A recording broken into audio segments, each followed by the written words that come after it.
할렐루야. 아멘. 우리 철학자 니체는 기독교는 예수의 종교가 아니라 바울의 종교다 이런 말을 했습니다. 왜냐하면 바울이 기독교의 복음을 체계화하고 또 개념화하고 신학화했기 때문입니다. 특별히 이제 우리가 함께 지난 1년 동안 함께 나눴던 로마서, 오늘 마지막 시간인데요. 이 로마서가 그 대표적인 것입니다. 예수의 복음을 갖다가 개념화시키고 또 체계화시킨 것입니다.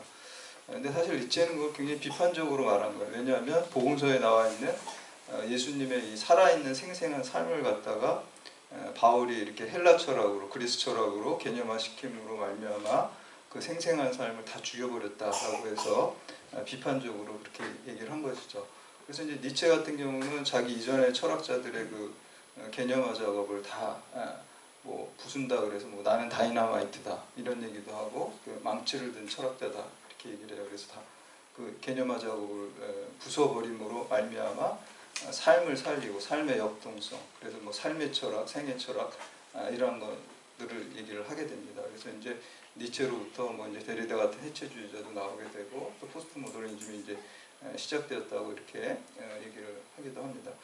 그런데 이렇게 해체만 하고 부수기만 해가지고 사람 되는 게 아니라요. 사실 우리가 건설하고 세우는 것들에 의해서 우리의 삶이 오히려 더 역동적으로 될 수 있다는 점을 제가 놓쳤던 것이라고 생각합니다. 왜냐하면 저도 이제 집에서 우리는 저희 집은 이제 전기밥솥에다가 밥을 안 하고 냄비에다 해요. 냄비에다 더 맛있는 것 같고 또 누룽지를 제가 좋아해가지고 누룽지가 나오니까 냄비밥을 주로 하는데 이제 제가 어저께도 제가 했습니다. 근데 이제 난이도가 높은 밥은 쌀만 넣으면은 난이도가 쉬워요. 근데 거기다가 뭐 귀리나든지 보리를 넣으면 이게 이제 익는 게 서로 달라가지고 이게 난이도가 어렵습니다. 잘못하면 다 익히려고 그러다가 태울 수도 있고 참 어려운데 이제 요새는 그런 것도 잘해요. 고난이도의 그것도 제가 잘 해가지고 누룽지를 보면 이 밥을 잘했는지 안 했는지 딱 평가가 될 수 있어요. 누룽지 상태 하나만 봐도 그 전체를 다 평가할 수가 있어요. 그래서 제가 어제도 이제 밥을 이렇게 하고 그랬는데 제가 보면은 이 전기밥솥에다 안 넣기 때문에 당장 먹을 거 따끈따끈한 것만 먹고 나머지는 그대로 담아가지고 그 유리그릇에 담아서 이제 냉동을 시킵니다. 저는 이 냉동화 시키는 게 바로 개념화 작업이라고 생각합니다. 우리가 예수님과 바로 옆에서 있었으면 그 냉동화 시키거나 개념화할 필요가 없어요. 예수님의 제자들 같은 경우는 그런 개념화가 필요가 없습니다. 왜냐하면 옆에서 예수님의 삶을 직접 경험했고 보았기 때문에 그 복음대로 살아낼 수 있고 그 영향력 안에 있을 수 있지만 우리 같은 경우는 지금 예수님하고 시대적으로 2000년이 넘는 시대에 있고 그렇기 때문에 제가 밥 비유를 든 건 뭐냐면 냉동화 시키는 게 바로 개념화 작업이에요. 그래서 제가 먹고 싶을 때 뭐 일주일 뒤에 그 밥을 먹겠다 그러면은 그걸 꺼내가지고 전자레인지에다 해동을 시키면 이제 똑같이 바로 한 밥처럼 이제 되는 거잖아요. 그렇게 이제 해동시키는 걸 이제 뭐 해석화 작업이라고 이렇게 할 수가 있습니다. 그래서 개념화 작업, 이제 오랫동안 오래 후대 사람들에게 전달하기 위해서는 반드시 개념화 작업이 필요하고 우리가 갖고 있는 역사라든지 지식이라든지 이런 모든 것들은 다 개념화를 통해서 이렇게 냉동된 것을 우리가 이제 꺼내 쓰는 것이죠. 필요에 따라 해동을 잘 시켜가지고 사용하는 것입니다. 실제로 그 니체가 그렇게 비판했던 그 개념화 작업, 바울에 대한 생생한 삶을 죽였다 그러지만 그게 아니라 오히려 그 로마서를 통해서 개념화시켰던 그 로마서를 통해서 많은 사람들이 예수의 역사가 예수의 십자가 부활의 복음이 생생하게 살아났습니다. 대표적인 경우가 이제 우리가 교회 아버지라고 하는 이 어거스틴 같은 경우도 젊었을 때 방황하다가 로마서 말씀을 통해서 그의 삶이 변화되고 교회의 아버지로서 교회의 기초를 세운 사람이 되었습니다. 어거스틴은 그 로마서 13장 13절과 14절 낮에와 같이 단정히 행하고 방탕하거나 술 취하지 말며 음란하거나 호색하지 말며 다투거나 시기하지 말고 오직 주 예수 그리스도로 옷 입고 정욕을 위하여 육신의 일을 도모하지 말라. 이 로마서 말씀을 통해서 그의 삶이 완전히 바뀌어졌습니다. 이교도에서 그리스도를 변증하는 또 그리스도 교회의 기초를 놓는 사람이 되었습니다. 여러분 종교개혁자 루터도 마찬가지예요. 루터도 자기가 그 믿음에 대한 구원에 대한 확신이 없어가지고 계속 고민하고 수행하고 또 어떤 뭐 고행을 막 뭐 계단을 무릎으로 올라간다든지 이런 고행들을 통해서 구원의 확신을 얻으려고 했는데 얻지 못했어요. 근데 로마서 말씀 한 절을 딱 보고 로마서 1장 17절 오직 의인은 믿음으로 말미암아 살리라 이 말씀 바울이 개념화했던 이 말씀을 마음에 와닿자 그 복음의 역사가 일어나고 예수 그리스도의 역사가 일어남으로써 종교개혁을 일으켰어요. 칼빈도 마찬가지예요. 칼빈도 이제 그 대저서인 기독교 강요에 보면은 거의 600여 차례 로마서를 인용하고 있는 것을 볼 수가 있습니다. 그리고 로마서 9장에서 11장이 그 예정 교리의 어떤 근거로 삼는 게 바로 이제 로마서입니다. 뿐만 아니라 이제 감리교의 창시자인 존 웨슬리 목사님 같은 경우도 목사를 했지만 계속해서 이제 어떤 구원의 확신 문제에서 마음에 확신이 좀 부족했어요. 근데 1738년 5월 24일 날 그 런던에 있는 올드 스케이트 거리에 이제 성경 공부 모임 내키지 않았지만 거기를 가는데 루터의 로마서 주석 서문을 어떤 모라비안 교도가 읽기 시작했어요. 로마서 주석을. 그 말씀이 웨슬리 목사님의 마음에 굉장히 감동이 되어가지고 역사에서 그의 삶을 회심하고 완전히 뒤바뀌어지는 그 놀라운 역사가 있습니다. 20세기에 가장 유명한 그 신학자 중에 이제 칼바르트라는 이제 스위스 신학자인데 이 신학자는 그 로마서 강해라는 책을 냈어요. 그래서 본인이 자유주의 신학을 다 배웠는데 그걸 완전 뒤집어 엎는 그래서 이제 당시에 그 자유주의 신학이 팽배했었을 때 이 로마서 강의를 내놓음으로써 판도를 바꾸고 말씀의 신학으로 변증의 신학으로 변증법적 신학으로 이렇게 획을 바꾸는 역사가 있었습니다. 그래서 신학자들은 그 칼바르트의 로마서 강의가 자유주의 신학자들의 놀이터에 던진 폭탄과 같다 이렇게 이제 얘기를 하고 있습니다. 그래서 이 복음의 진수 그렇게 그 개념하라고 비판했던 리티가 이렇게 비판했던 이 로마서가 사실은 그것을 통해서 우리가 생생하게 예수 그리스도의 복음이 새롭게 오늘 2000년이 지난 이 한국에서 지리적으로 또 시간적으로 큰 갭이 있지만 그 로마서 말씀을 통해서 오늘날 우리의 삶 속에서 복음의 역사가 일어나는 줄을 믿으시기를 바랍니다. 아멘. 우리가 이제 이 로마서 전체는 이제 16장입니다. 이제 16장인데 전반부는 이제 그 기독교 교리에 대해서 1장에서 11장까지 그리고 12장에서 16장까지는 이제 기독교 윤리에 대해서 이렇게 다루고 있습니다. 근데 사실상 오늘 여러분 이제 보면은 그 16장은 기독교 윤리를 이렇게 사실 다루지는 않고 있어요. 그냥 인사말, 송영 뭐 이렇게 하고 있어요. 그러니까 지난 15장에서 기독교 윤리는 다 끝났어요. 근데 왜 16장을 넣냐? 그래서 신학자들은 이 16장을 이 성경에서 빼야 된다 이렇게 주장하는 신학자들도 있어요. 이거는 그냥 인사말이고 작별 인사하는 거기 때문에 기독교 윤리도 아니다 이렇게 얘기를 합니다. 근데 저는 그렇게 생각하지 않습니다. 이 16장이야말로 정말 중요한 거라고 생각합니다. 전반부가 기독교 이신칭의에 대한 거에 있었고 기독교 윤리가 후반부에 있었다고 그런다면 이 16장에 33명의 그 사람들이 나오고 있습니다. 이 기독교 교리와 윤리도 사실은 다 이론이에요. 신앙 이론이었고 윤리 이론이었어요. 근데 오늘 말씀에 나오는 이 그 16장에 나오는 33인, 우리 뭐 민족 대표 33인처럼 이 33인은요, 그 복음이 실제가 되도록 살아낸 사람들이에요. 아멘. 그래서 이 복음이 이론에 끝나는 것이 아니라 삶 속에 적용된 것을 증거한 사람들의 명단이 나오고 있어요. 구체적인 사례가 나와요. 그래서 저는 이 16장이 가장 중요한 장이라고 생각을 합니다.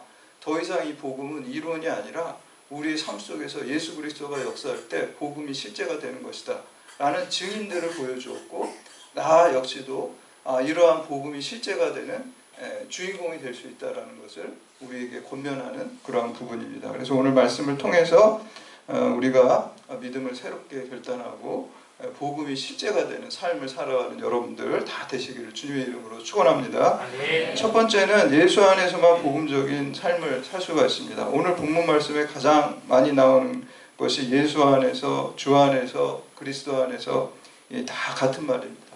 우리가 복음이 실제가 되는 삶은 내 스스로 할 수 없다는 것을 우리가 첫 번째로 전제하고 들어가야 됩니다. 항상 그리스도인은 내 능력으로 사는 게 아니라 내게 능력 주시는 자 예수 그리스도 안에서 사는 것입니다.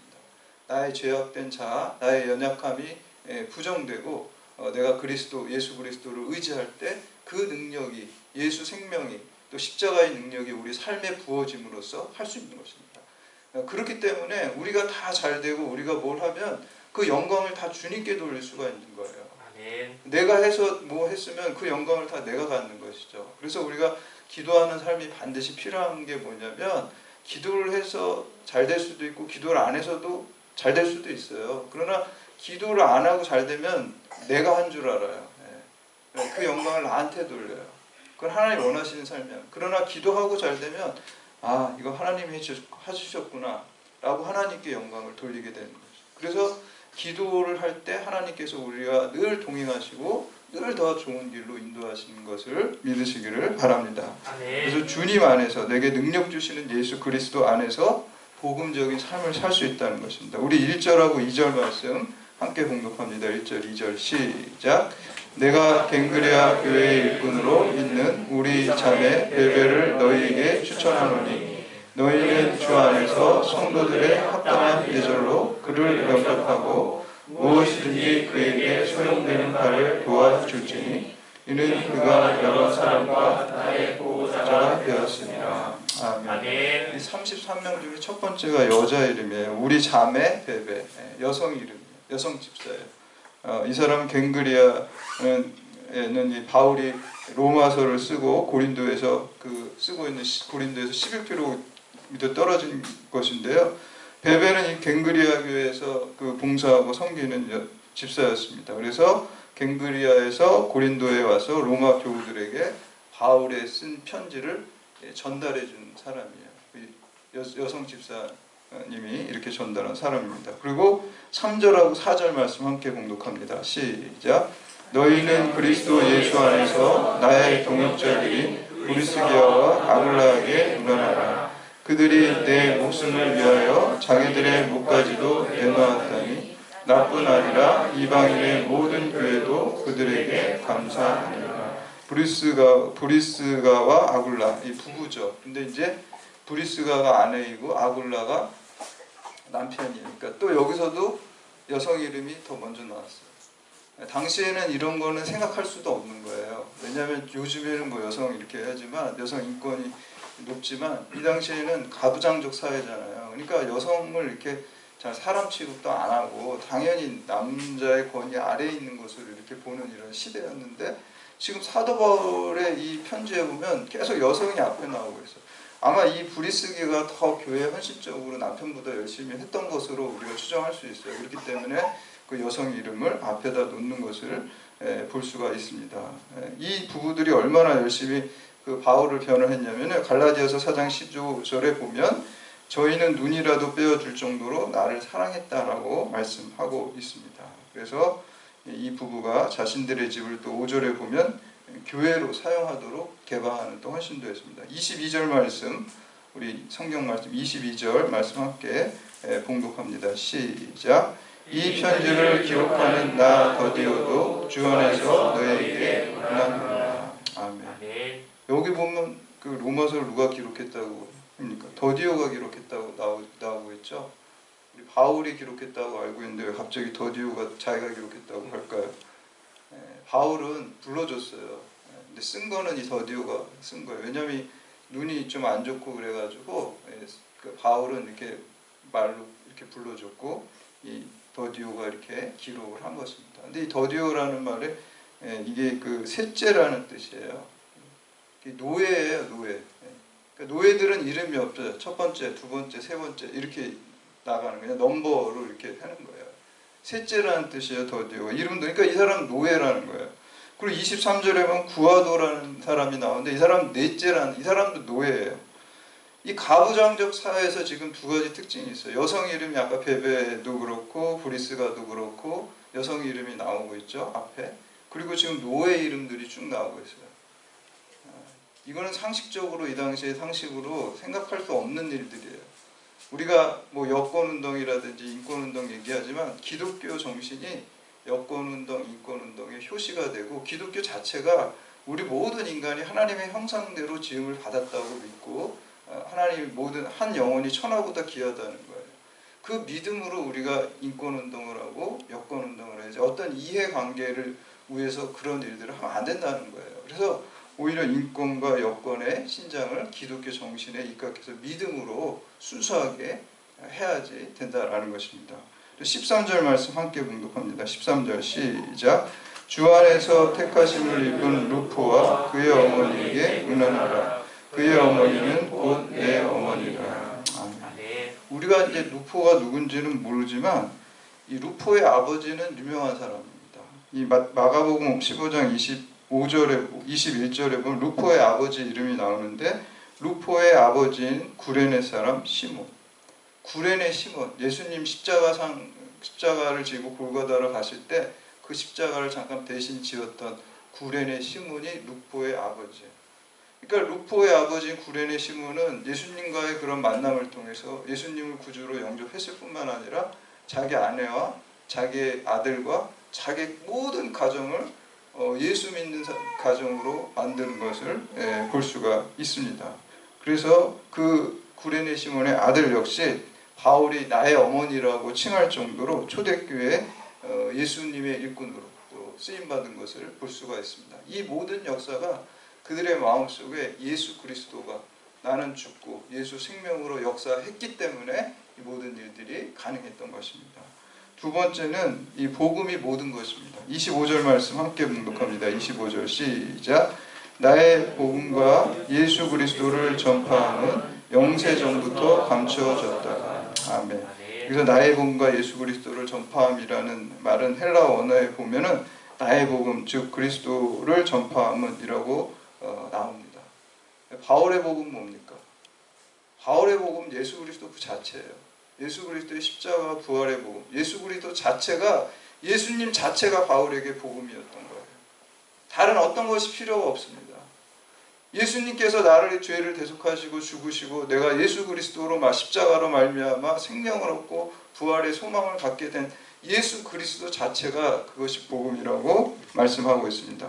바울은 로마서 시작부터 복음이 곧 예수 그리스도라고 밝히고 있어요. 그래서 로마서 1장 1절 2절에 보면 예수 그리스도의 종 바울은 사도로 부르심을 받아 하나님의 복음을 위하여 택정함을 입었으니 이 복음은 하나님이 선지자들을 통하여 그의 아들에 관하여 성경에 미리 약속하신 것이라. 복음이 예수 그리스도라고 말씀하고 있습니다. 미국의 유명한 신학자의 목회자인 볼딘 목사님은 이렇게 고백하고 있습니다. 나는 20대에 여러 가지 철학과 종교를 공부했다. 그리고 이 철학과 종교에 비해서 복음이 너무 단순하고 유치하다고 생각했다. 그러나 30대에 내가 추구하던 철학과 종교들이 내 인생의 문제들에 대해 전혀 대답이 될 수 없다는 한계에 직면했을 때 비로소 복음이 심오하게 다가오기 시작했다. 40대 인생의 스트레스와 삶의 모든 문제들과 싸우면서 복음을 의지했을 때 복음은 능력으로 내게 다가왔다. 비로소 복음은 나에게 위대한 것이었다. 50대에 들어서 내가 지금까지 쌓아놓은 모든 성취가 허무하게 느껴졌을 때 인생의 의미는 무엇인지 질문했다. 비로소 복음은 내 삶의 가장 소중한 것이 되었다. 60대가 되어 내 친구들이 하나둘씩 이 세상을 떠나가기 시작하는 모습을 보고 그리고 내 손에 잡고 있던 모든 것을 하나둘씩 빠져나가기 시작했을 때 내가 붙들고 의지할 수 있는 것은 복음밖에 없었다. 60대의 복음은 나에게 유일한 것이었다. 더 이상 복음은 내게 단순하고 유치한 것이 아니었다. 복음은 나의 인생이고 복음은 영생이고 복음은 모든 것이다. 라고 말씀하고 있습니다. 우리가 지난 1년 동안 로마서 말씀을 함께 나누면서 이 로마서 16장에 걸친 이 로마서의 결론을 한마디로 말하라고 한다면 복음은 모든 것이다라는 것입니다. 사도 바울은 그래서 이 복음을 위해서 내가 죽든지 살든지 내 안에서 예수 그리스도의 복음만 드러나기를 소원했습니다. 사도행전 20장 24절에는 내가 달려갈 길과 주 예수의 받은 사명 곧 하나님의 은혜의 복음을 증언하는 일을 마치려 하면은 나의 생명조차 조금도 귀한 것으로 여기지 아니하노라 라고 고백하고 있습니다. 시편에 보면 주의 인자가 생명보다 귀하다 그랬습니다. 그래서 내가 주를 찬양한다 그래요. 내 육신의 생명보다 이 육신이 하는 모든 업적들과 이루어오는 모든 것들보다 하나님의 사랑과 하나님의 인자하심, 하나님의 구원이 더 소중하다는 고백이 또 오늘 이 사도 바울의 고백이기도 합니다. 아멘. 그리고 로마서에는 이렇게 복음을 찬송하면서 마무리 짓고 있습니다. 우리 마지막 로마서 마무리 짓는 25절에서 27절 말씀 함께 봉독합니다. 시작. 나의 복음과 예수 그리스도를 전파하는 영세 전부터 감추어졌다가 이제는 나타나신 바 되었으며 영원하신 하나님의 명을 따라 선지자들의 글로 말미암아 모든 민족이 믿어 순종하게 하시려고 알게 하신 바 그 신비의 계시를 따라 된 것이니 이 복음으로 너희를 능히 경고하게 하실 지혜로운 하나님께 예수 그리스도로 말미암아 영광이 세세 무궁하도록 있을지어다. 아멘. 사랑하는 여러분, 이 로마 교회를 향한 사도 바울의 절절한 복음에 대한 절규와 그리고 이 찬송이 오늘 여러분들의 고백이 되시기를 바랍니다. 아멘. 그리고 로마서 16장에 나온 이 33인의 복음이 실제가 된 증인들처럼 오늘 여러분이 이 경찰대학에서 또 이 대한민국에서 또 이곳에서 복음이 실제가 되는 삶을 살아가시기를 축복합니다. 아멘. 그리고 이 복음을 널리 전파하는 사명을 잘 감당하시기를 주님의 이름으로 축원합니다. 아멘.